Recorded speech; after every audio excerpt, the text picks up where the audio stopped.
Welcome back to Energetically You, where we talk all things optimal wellness, abundant mindset, and confidence in our decision making. I'm your host, Megan Swan, a wellness coach and consultant and the founder of Megan Swan Wellness. I help high-performance humans, leaders, and modern companies thread more wellness into their lifestyle and or company culture so that ultimately it becomes a way of living life and business and not another check mark on the to-do list. I'm on a mission to empower more people through optimal wellness. Today, I am so thrilled to welcome Jacqueline Relke. She is the founder and CEO of the JW Method, JW Consulting Inc., and the Million Dollar Workspace. She is also founded the Million Dollar MBA program. A chief success officer to the modern ambitious woman, she helps women unapologetically shatter the glass ceiling. Jacqueline is an ex-corporate sales executive that soared up the corporate ladder by the age of 24 years old, cumulatively managing over 700 million combined in her career in capital markets, on the trading floor, and in private sector. Now running her own multi-six-figure advisory and consulting agency, Jack is on a mission to make you a $1 million woman. Let's dive in. Welcome, Jack. I'm so excited for this conversation. I feel like I might get to know you in some ways I haven't yet discovered, and I'm so curious to hear a little bit more about your story and how you got to where you are today. So welcome. How are you? Thank you. I am so excited to be here. This is so long overdue, and I'm just excited to dive into all the things and peel back some of the layers and, share some more of my story and how we've gotten to where we are today. Amazing. So let's start with the ex-corporate part. And can you take us back to the decision-making on your part to, carve out your own path? Was it kind of this slow build to knowing what you needed to do, or was it like a snap decision? Paint the picture. Yeah. So, for those of you who aren't aware, I started my career working in capital markets on the trading floor. So I covered a third of Canada at the age of 21 years old and sold equity derivative structured products. And I was given a third of Canada and about $500 million to manage at a very young age. And it was very much sink or swim. And for those of you who aren't aware of the trading floor, it's literally Wolf of Wall Street on steroids. So if you think about it, it's like one woman to call it 400 men, let's say.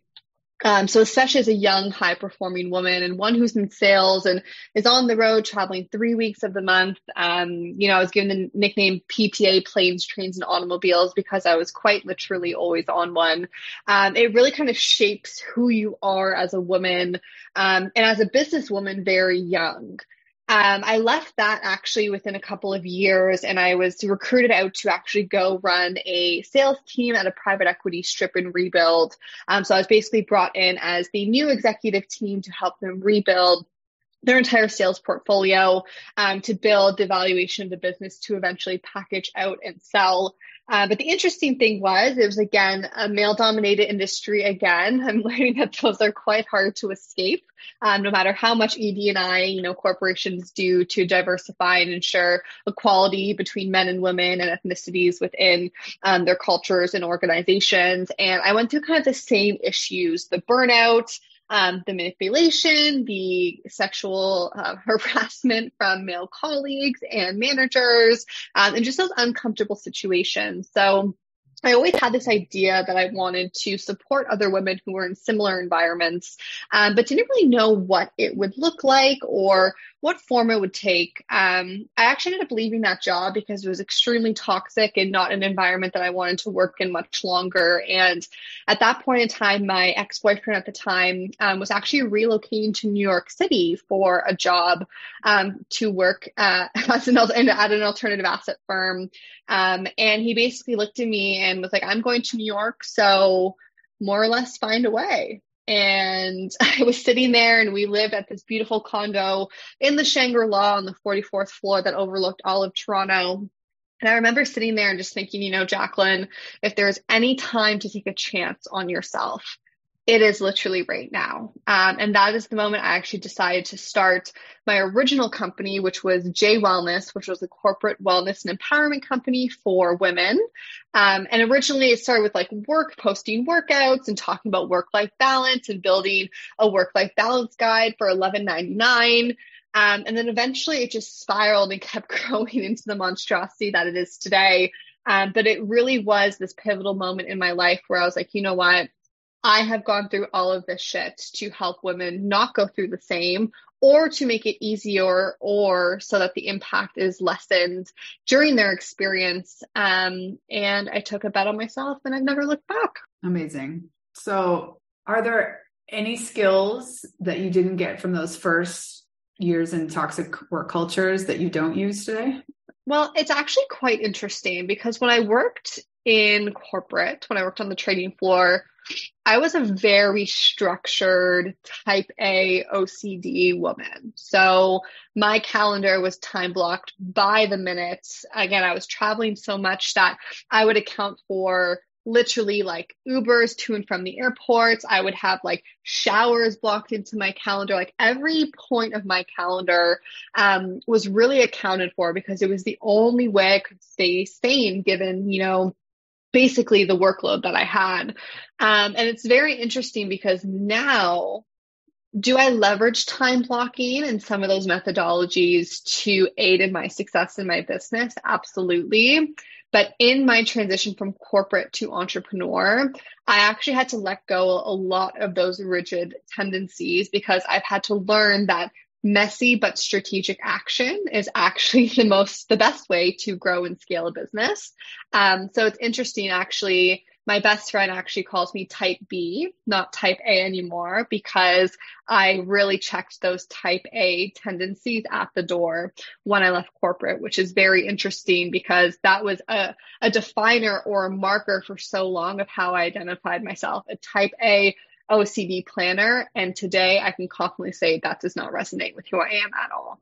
Yeah. So let's talk a little bit more about messy action and sort of the difference in the speed in which you can grow when you're your own beast, if you will. You're calling the shots and you don't need to check in with, a massive team. Can you speak to some of the advantages that or maybe I'm putting words in your mouth. Like, I'm assuming freedom that you felt being your own boss and just doing it your way. Yeah. So, if there's one thing that I've really learned is you are going to stop and inhibit your success way more than anyone else ever will. So I think being such a perfectionist, I really got in my own way in the early stages of my business. And it stopped me from experiencing success earlier. And when I was able to kind of find the freedom, the flexibility to say, okay, Jacqueline, you don't have to be perfect. You just have to start. And if you launch this and you go to market and it's not as successful, or even if it fails, you're going to learn from that and you're going to become better from that. Versus if you sit behind your computer and try to perfect it and bring nothing to market, that's not going to advance you or your skill set or your business in any way. So definitely, the level of freedom that we've experienced. And also in terms of, we talk a lot about culture, the importance that it's had on our team culture at JW, because again, I believe even with my team that, again, take strategic yet messy action, try something new. And it's really created this culture for clients and for our team to say, okay, you can try something. If it doesn't work, you're going to learn from it, versus with that decision paralysis that we talk about quite a lot at JW, which is like, again, you're so scared to make a decision that you're inhibiting your success, versus I would rather launch something and hit 50% of a sales goal, let's say, for example, and learn why I didn't get to that 120% of my sales goal than me sit on the background and not have anything to go with at all. So we built, a 7-figure business structure in under 12 months at JW. And it's honestly because we listened to the market, we put our ear to the market, and we took messy and strategic action. Did it work every time?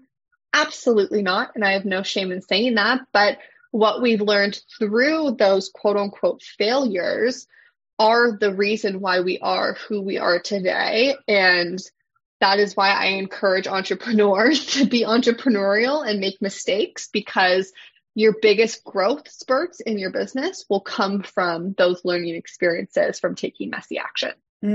So were there people in particular that surprised you, or maybe like it was all in your head that there was going to be this pushback from you, leaving corporate? I'm guessing there was a lot of people that had strong opinions within your workspace, but maybe without. Was that a reality for you, or is that something that maybe, made you take longer to make the decision? In the end, it didn't really exist. Yeah. So, I mean, I talked about this a lot early on in JW, where I always said I felt like I had an army of people I had to prove wrong, right? Like, when I left the trading floor, it's like, who does she think she is leaving this amazing job that, tens of thousands of people would beg for to have this young? Who does she think she is? And then when I left to go work at this private company, who does she think she is, thinking she can run a global sales team at 23 years old? So yeah, when I decided to launch my own consulting firm at 23 years old, there was a lot of doubt in my mind. There was a lot of imposter syndrome that exists, because that voice in my back of my head being like, they're watching you to see if you'll fail, was more prominent in the early stages than the belief in success that I had for myself. And I can tell you, as a new business owner, that was very scary, because it almost made me early on make decisions out of fear versus decisions based on aligned action. And that's why I think confidence and working through, again, anything you're feeling from like an imposter syndrome standpoint is so important, especially as a female founder, because there are people watching you, and there are people who are going to see, and people who quite frankly will want you to fail. But you can't let those individuals tarnish your success or create doubt in your own mind, because again, that is going to be felt in everything that you try to produce. So, I mean, I definitely felt that pressure early on to say, okay, if I'm not successful, it almost felt like, Megan, I was sitting there saying, or people were sitting there saying, how long until you think she's back on the trading floor? And that was a reality that I honestly felt the pressure of for probably 16 months in my business. So to put that in perspective, that's a reality I probably only shook 8 months ago. And I mean, did people actually ever say anything to you, either what you were imagining that they were thinking, or when you have, now at the point of success, have they congratulated you, or it's just this sort of awkward silence? Yeah, it's funny because I mean, I'm big on reading people, as I know you are, and it's through the unspoken words in those, hey, how are you? How are you doing? Give me the updates. What have you been up to? And the inquisitiveness of their questions that you can really read between the lines, rather, and see that they're really trying to dig to see if you're successful. I mean, has the praise come through? No. Have those closest to me, who have always been in my corner, been championing my success the entire time, and even more now that I'm having, the success that I've talked about, having or wanting for a long time? Absolutely. But it's very interesting that, I this was a big lesson I've learned this year, Megan. There are people who want to see you doing good, but only when it serves them. And if you start doing really good and it no longer serves them, those are the people who are going to turn against you the quickest. And it's very unfortunate to see, but during, I guess, this upcoming, if you will, of the business, I've really learned those who were the ones cheering on the sidelines versus those ones that I've been feeling in the background, being like, is she going to fail? Is she actually going to pull this off? It's like oil and water. And that's kind of been the biggest eye-opening to me this year, is I've seen the oil and water, and it's made me very, very grateful to have the people, again, who are there championing me, because it just makes their support all that much more meaningful.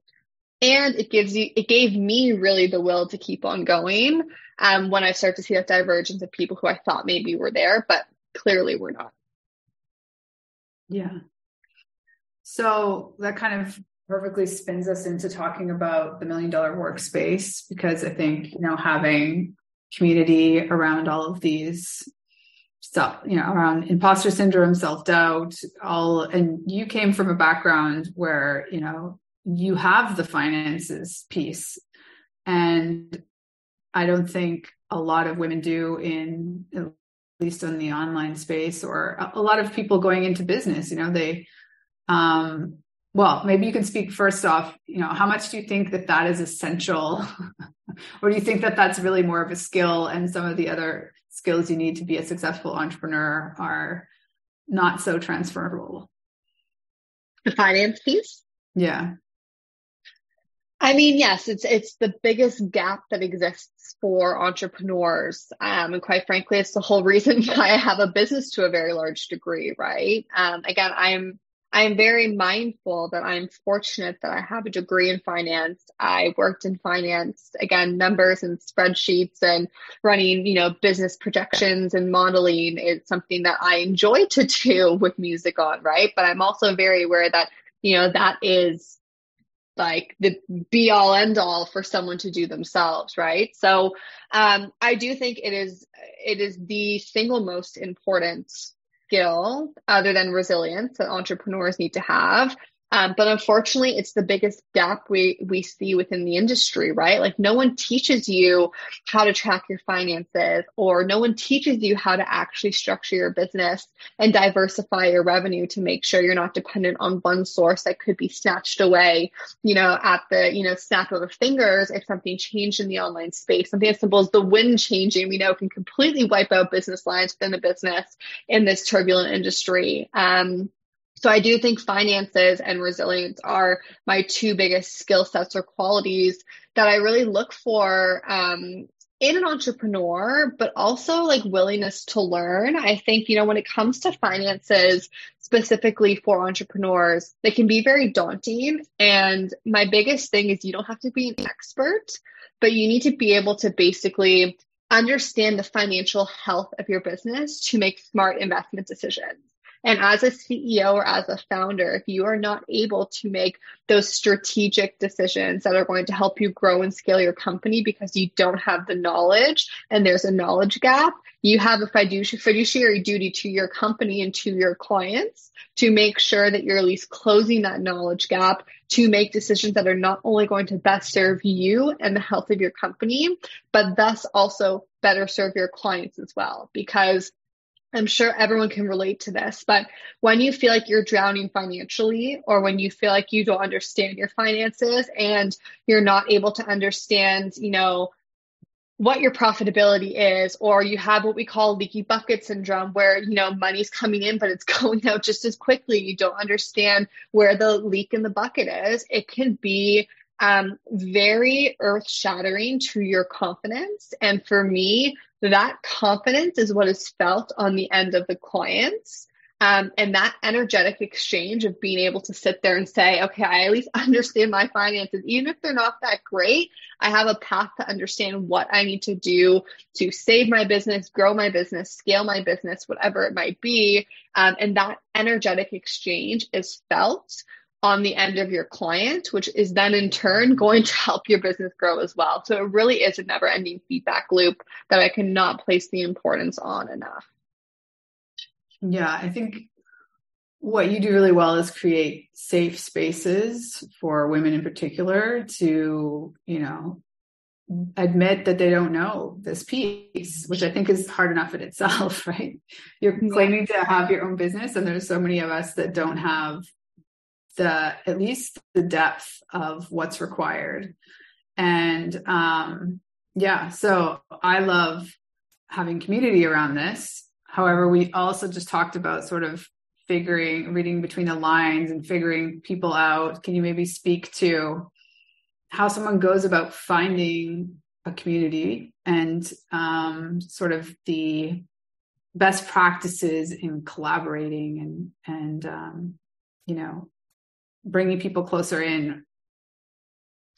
Yeah, so I think when it comes to, let's start with finding a community. I really believe that it has to be led by someone you believe in, because if you don't believe in the person who's leading the charge and is bringing the community of people together, that person is a direct correlation to the people who are in the community, right? So like attracts like, right? So again, if the person who is leading the charge is someone who you want to be in your circle and you want more people who either aspire to grow similar to them or are complementary to them, that's kind of what I always say to look for first. Secondly, we did talk about that, being careful. And I think that's a big piece that's not really spoken about in the online space. In the MBA program, we have a whole module that we actually added in at the last minute on ethics and on leadership, because again, this is not a regulated industry. And I think that there is a lot of misrepresentation that occurs. And I think that's why it's very important to, again, choose your community and your people wisely. And one thing that I have really learned in choosing community is that it's quality over quantity. We could blast the workspace and have 500 members, but we are really strategic about who we target and the conversations that we have, because it really only takes one bad egg to ruin the experience for everyone else, right? So I think, being able to be in tune to say, okay, is this leader one that's ethical and one that I look up to, and one that will foster the community in which I hope to seek and grow within? And then B to that is really looking at the support and the resources. So I always say to people who want to join the workspace, these are the ways in which we support you. Master classes, workout classes, wellness seminars, there's the replay library, all the resources, all these things. But if they're not in a place to take that messy yet strategic action and join the workshops or, be involved in the community, they're not going to get the investment out of that, right? So I also think having a very candid discussion with yourself to say, what is my goal of joining this community? Number one. Two, what do I hope to get out of being in this community? And three, is now the right time for me to join? Can I actually dedicate the mental and physical energy to be a part of this community to get the results that I'm hoping for? And I think not enough people give themselves the self-awareness to say, does this actually make sense for me? And I have that conversation a lot with people in that, is it the time for you to join a community now?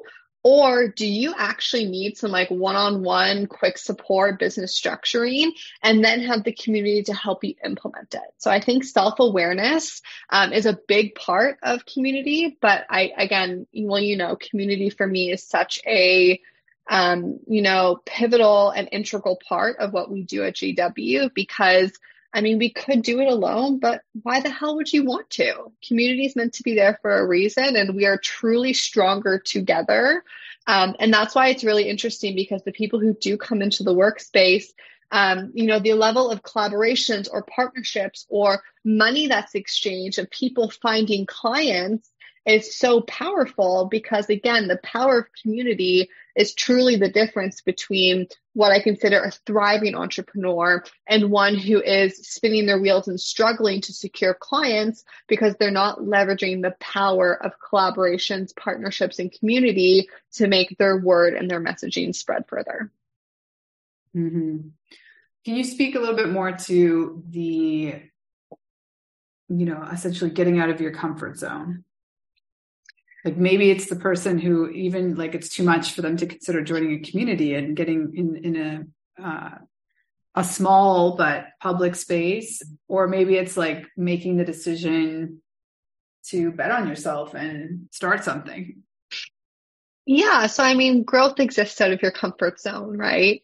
I would not be who I am today if I didn't put myself in extremely uncomfortable situations that have forced me to grow. Now, with that being said, did I always have the confidence, the thick skin, and the backbone to do that? Absolutely not. It took being in uncomfortable situations over and over and over again, and the resilience and me being so resolute in my vision and my passion and what I wanted to accomplish in the world, that it made that growth and that discomfort worth it. So that's what I always say to people is growing is never going to be easy. It is never going to be comfortable. But are you so resolute and sure in where you're going and what you're launching and what you're doing that you are willing to make that investment and that bet on yourself to make that happen? A great example, and I've actually never talked publicly about this. So Megan, they're getting the tea first on your podcast. But when I moved to the United States, I had to liquidate all of my investments because TFSA's tax-free savings accounts in Canada are not viewed as tax-free accounts in the United States. So all of my life savings that I've been saving up since I was 13 years old, babysitting, opening a savings account when I was literally 13 and squirreling my money away, and all the work I put towards putting money away when I worked on the trading floor, I had to liquidate it. And I sat there and was like, oh my goodness, this is terrifying. And I could have sat there and I could have transferred that into a US-based investment account. But I sat there and said, you know what, Jacqueline, you're going to bet on yourself. Now's the time to do it. And I invested all of that money into JW. So I took the biggest bet on myself that I could quite literally take. And if it was not for me doing that, I would not have had this springboard to get me where I am today. So the moral of that story is, growth will always be uncomfortable. And you might be sitting there making an oh shit decision that scares you, but it is through, again, the tenacity that you have in terms of being so resolute in your vision and in your purpose, it makes that decision all that easier. Now, if you are someone who's extremely timid or extremely scared, again, confidence is a muscle that you have to exercise over and over and over again. So I always say start small. If that means you join a community at a very low ticket investment and you join one call with your cameras off and you mute yourself and you don't participate, but you just listen and you may be engaged through the chat function, be proud of yourself for putting yourself out of your comfort zone and taking that step. If you're at a point where you're at the entrepreneurial breaking point, where, again, you are either going to go into the ground or you're going to go upward, and there's only two directions in which you're going, and you need to make an investment, you need to make sure, again, that you have the confidence and just the belief in yourself that, okay, do I actually believe that I'm meant to be doing what I'm doing and I'm going to have the impact in the world that I know I'm going to have? If the answer is yes, take that jump because that investment will pay off. And I think that's the biggest thing is a lot of people are scared to make investments because people have been burned a lot in this space. I know I have. I know, you have too, Megan. So I think to a very large degree, that is, again, comes back to the ethics and the leadership portion is find the people that you believe in and they're good people and they're pure of heart, and find that one uncomfortable next step for you. And if you can, again, take 10 uncomfortable next steps in 2023, you will not even recognize yourself when you go to do your 2024 planning. And I can take that from personal experience because I don't recognize the person that I am today versus 3 months ago, 6 months ago, sure it's not 12 months ago when I was still in Canada fighting for my visa. But it is through these uncomfortable decisions that we have seen exponential growth within the company and just more belief in myself in terms of where we're going, and have made decisions that much easier to make. Perfect transition. So can you maybe share with us some of your practices that have helped you expand your vision? Like even I think we've known each other for over a year now. In that time frame, your public vision, at the very least, I know you're very strategic and maybe it was always a part of your private vision, but has dramatically shifted, right? So what's the process that you have gone through, or maybe some practices that you do that help you find that clarity to really just expand? Yeah, so I believe in frequent, ruthless, and intentional audits and planning. So for us, for example, right now, we are planning, we as in I, me, hello, I am we. We are planning our 2023. And that's also another thing too, right? You got to future pace. I believe I have a team of 30 behind me. So I say we, even though I'm one singular person.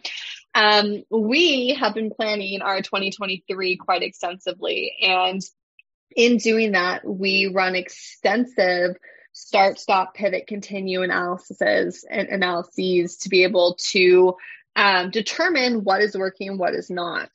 I also think that being a leader in this space means that you give yourself the time to not only look at your business, but look at the market and the industry and other people's business, and honestly ask yourself the question, who don't I want to become? And I think that is the most powerful question I have asked myself. And to your point, we've had a metamorphosis this year 10 times over. Again, I've archived my entire Instagram feed because I don't recognize who that woman was on my feed over the last year, right? But has really come from me looking at the industry and saying, okay, what do I agree with? What don't I agree with? And where do I want to position myself in this industry, right? That has really been the most powerful question I have asked that has led to the immense transformation of JW method and the Million Dollar Woman.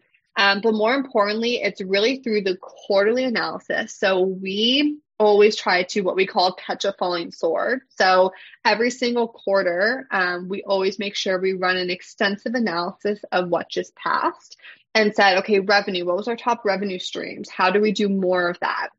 If our revenue was not diversified enough, okay, how do we need to adjust our forward-facing marketing and sales strategy to make sure that we are diversifying our revenue and income streams. So we are not, again, dependent on one.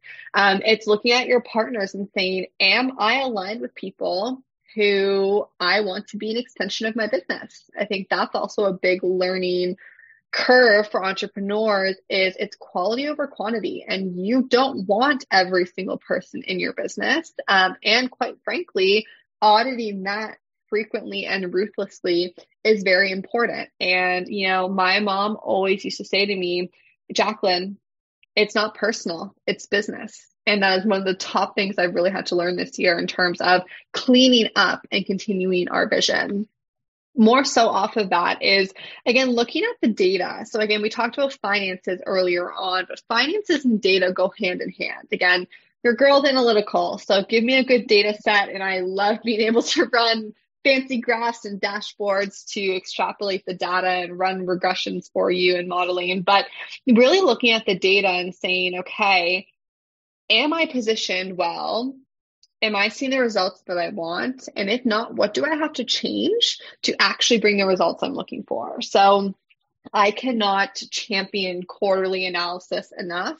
And more importantly, extensive year-end analysis. And, we talked a lot about this at our first Million Dollar Woman Summit, but cutting the dead weight. What baggage do you want to leave behind in 2022? And not being scared to make those decisions, because again, you will be moving more strategic, more aligned, and more intentional, which is going to yield 10x more results than if you were just to continue to do what everyone else is doing and carry all that old baggage with you.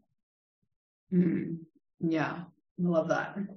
So let's close the circle. You left corporate.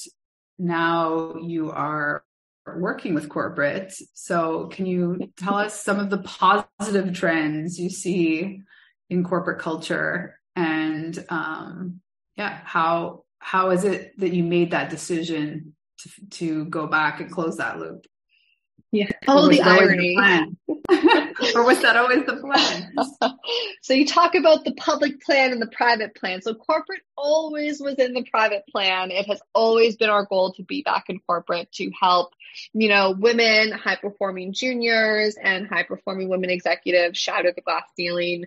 What I will say is I do believe the COVID-19 global pandemic was the best thing that ever happened to corporate North America, only because it has forced corporations to think differently about work-life balance. It has forced corporations to think differently in regards to how they support their women or, employees who have families. Again, when you're on a call and you have your children running around you and the nanny's sick and you have laundry going off and the dishwasher and all these things that are happening, I really think it has taken away this persona that things have to be prim and proper and perfect all the time in corporate. I also think it has exposed vulnerabilities and weaknesses within corporations in terms of the retention of their employees.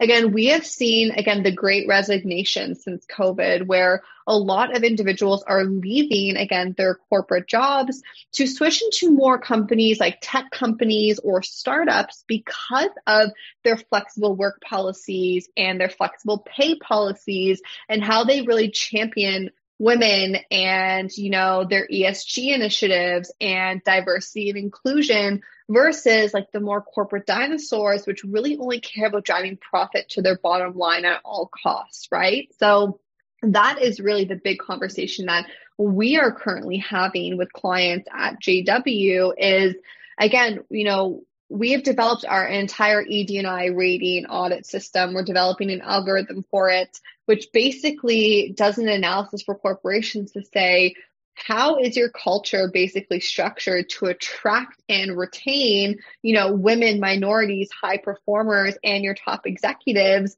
And are you, that dinosaur, or are you that nimble company who has taken the COVID-19 global pandemic and has learned from it, right? Moreover than that, right, I talked about when I worked on the trading floor, Megan, and how I dealt with things like, sexual harassment and working in a male dominated industry. And you couldn't really talk out because I was like, okay, if I say anything, am I going to be perceived as a whistleblower? Or, am I not going to get promoted? Or is my bonus going to be cut in half because I said the wrong thing to the wrong person? And, that's one thing that really has resonated in our conversations with corporations is, your biggest leaky bucket, if you will, is retaining your women. But your women aren't actually answering your corporate surveys properly or honestly because they are scared of the repercussions of doing so. So that's where we've really worked to develop external mentorship and executive coaching for women specifically and high performers within, these large cap organizations, because if they're able to understand confidentially and unbiased why people are leaving, and we are then able to take that data set and go to leadership and go to HR and say, this is what the data is saying. Are you going to fix it?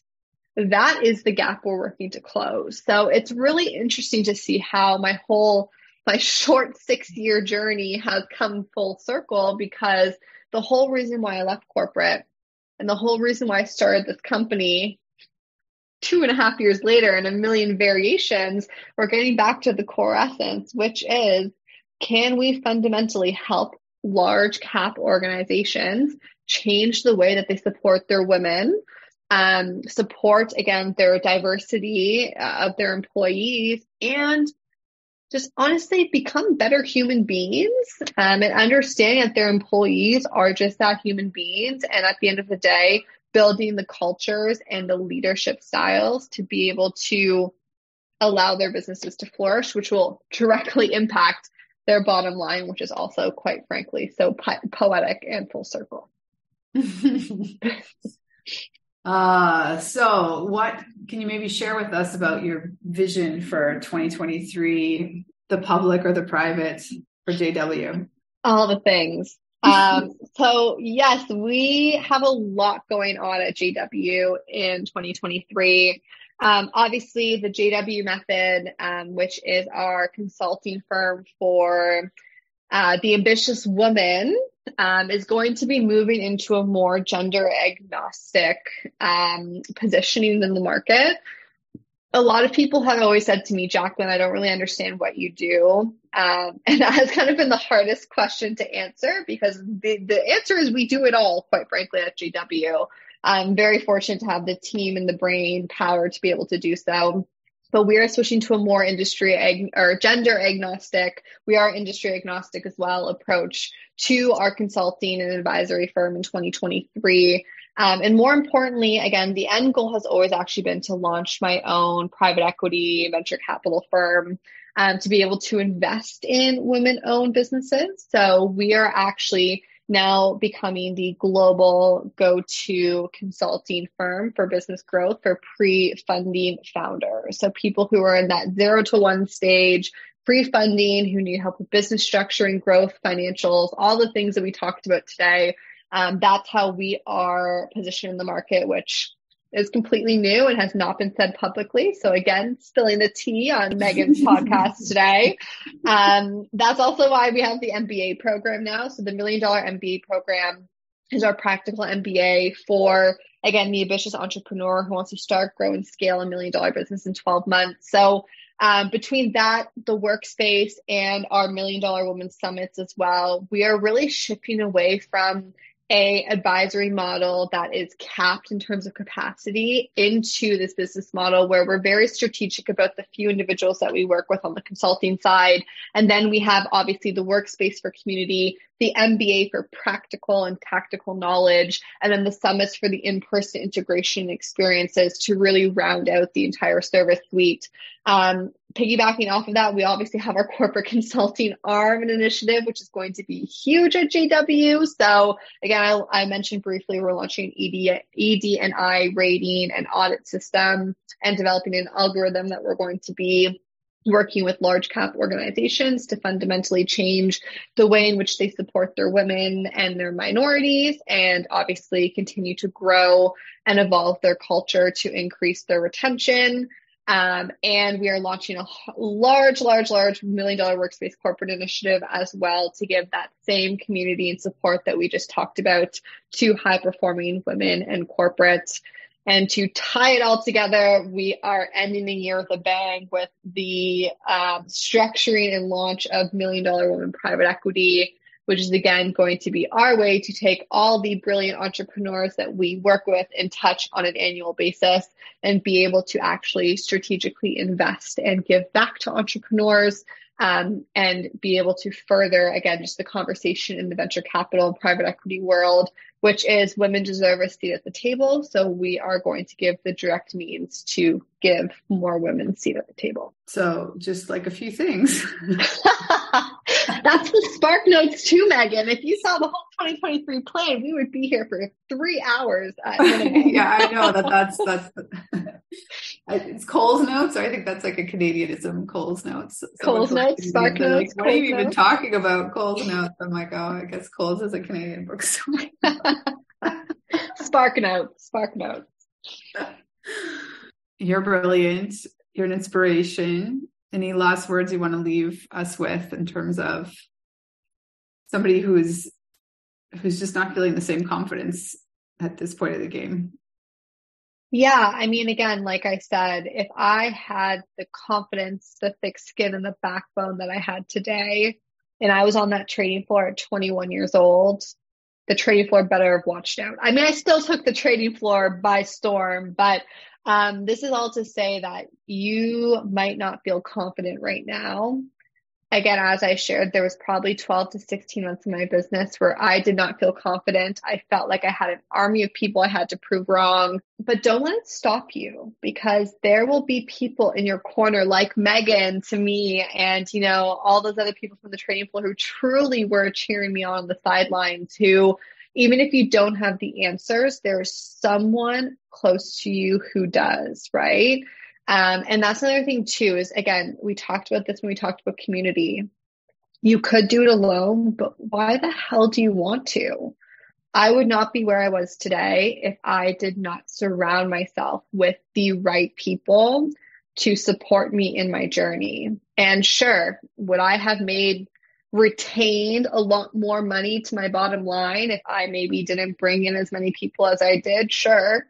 But for me, this is where really impact over income comes into the conversation. And if people don't believe in you and your vision, you will not have a business. So being able to have that confidence and that resolute, just assurance in yourself and who you are and your purpose and where you are going, that will carry you through the times where your confidence is rock bottom. And even if you feel like you can't make it through, I can promise you, you can. Take it from me this year. And just keep going. But again, don't do it alone. And if you don't feel that confidence, find your person or your people and surround yourself in the right rooms and in the right group that are going to help give you that confidence to keep on going, even when things get hard. Yeah, I think one of my favorite things that you reminded us of at the summit was, if you're the smartest person in any room next year, you're not in the right rooms. Amen. I was in a room on Wednesday and I had no place to be in that room, but I still I can't wait to hear about that. I guess I'll hear about it tomorrow. Yeah. I put myself in the middle of a summit that I had no business being at, but I was like, you know what? Half these people are decision makers I should probably be shaking hands with. So I put on my Valentino heels, I put on that dress, I did my makeup, and I walked myself into that room and made myself a place in that room. So again, if you are the smartest person in the room next year, you are in the wrong room. So do what you need to do to get your confidence to a point where you're putting yourself in these positions and in these rooms, because again, these are going to be the conversations, the connections, the network, and the people who are going to get you from, again, playing in that, call it $0 to $250,000 or $500,000 range to talking tens of twenties of hundreds of millions of dollars of revenue and business opportunities. So get comfortable with being hella uncomfortable, because that is the only way you are going to grow. All right. So where are we sending people? What's the best way for people to reach out if they're interested in the workspace, the Million Dollar MBA, just working with you one-on-one? I mean, I would say Instagram, but I've completely taken my Instagram offline, guys. So that's not really an option. My Instagram is Lil Relke. Even though I'm ghost, I'm still 1,000,000% there. But at the end of the day, Million Dollar Workspace is, kind of our go-to point if you want access to me and JW and the overall JW community. Recommend that, and our website as well. Again, I take a call with anyone who comes across my calendar. So again, if you want to book a call and just have a conversation or a chat, my calendar is always open. So Instagram, even though I'm ghost, I'm still there, I promise. And then obviously Million Dollar Workspace and just connecting directly with me through our website is the best way to reach us. Beautiful. Well, thank you so much for your time and your wisdom. And we'll be in touch soon. Thank you for having me, Megan. Thank you so much for being here. I appreciate you, and I hope that you enjoyed this conversation. I would be really appreciative if you feel so called to support the show by either subscribing to the show on your favorite podcast platform, leaving us a review, and passing this episode or another favorite episode on to a friend. I hope you have a beautiful week wherever you are in the world. Sending you my love.